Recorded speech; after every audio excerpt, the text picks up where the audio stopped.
तो दोस्तों जैसे जैसे बिग बॉस 15 का जो प्रीमियम है वो पास आता जा रहा है, वैसे वैसे बिग बॉस और सिद्धार्थ को लेकर तमाम बातें भी ज़ोरों शोरों से हो रही है। आपको बता दें कि बिग बॉस और सिद्धार्थ का एक बड़ा रिश्ता रहा है। अगर बिग बॉस की बात की जाए और सिद्धार्थ की बात ना हो, ऐसा नहीं हो सकता है। अब सिद्धार्थ शुक्ला जो थे वो बिग बॉस के विनर तक रह चुके हैं। इसके अलावा भी तमाम कारणों की वजह से वो बिग बॉस के शोज़ में आते ही रहे हैं। जब उनका 13वां सीज़न चल रहा था जिसको उन्होंने जीता था, तो उस सीज़न में एक और शख्सियत थी जिसने काफ़ी सुर्खियां बटोरी थी, वो था आसिम रियाज।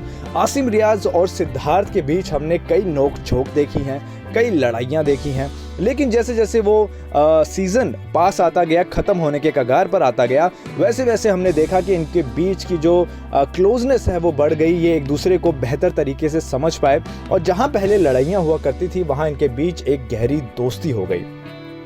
इस दोस्ती का एक बहुत अच्छा नमूना हमने सिद्धार्थ शुक्ला के अंतिम संस्कार पर देखा, जहां पर हमने देखा कि उस समय आसिम रियाज कैसे बारिश में बैठे हुए हैं और बस उदास हैं और सदमे में हैं।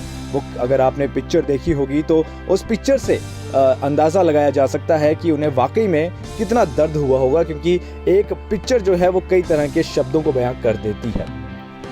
तो दोस्तों इसमें कोई दो राय नहीं है कि समय के साथ आसिफ और सिद्धार्थ के बीच बहुत अच्छी बॉन्डिंग होना शुरू हो गई थी, लेकिन इस खबर के बाद वो भी काफ़ी ज़्यादा टूट गए। अब सलमान ने एक ऐसी बात को शेयर किया है जो काफ़ी ज़्यादा चौंकाने वाली है। सलमान का ये कहना है कि आसिम और सिद्धार्थ शुरू से ही अच्छे दोस्त थे। जो इनके बीच लड़ाइयाँ भी होती थी वो इसलिए होती थी क्योंकि इनको कहा जाता था, इनसे ऐसा करवाया जाता था। और हम सभी जानते हैं कि इन शोज़ में मेकर्स की तरफ से भी कुछ इंस्ट्रक्शंस होती हैं जो कंटेस्टेंट्स को फॉलो करनी पड़ती हैं, और उसी वजह से आसिम और सिद्धार्थ में लड़ाइयाँ जो हुई हैं वो होती थी। और अगर ऐसे बात की जाए तो आसिम और सिद्धार्थ वाकई में शुरू से ही बहुत अच्छे एक दूसरे के दोस्त थे और एक दूसरे की रिस्पेक्ट किया करते थे। तो ये बहुत बड़ा खुलासा सलमान ने किया है सिद्धार्थ को लेकर। आपका इस खुलासे को लेकर क्या मानना है, मैं कमेंट सेक्शन पे बता सकते हैं। फिलहाल के लिए इतना ही। नमस्कार।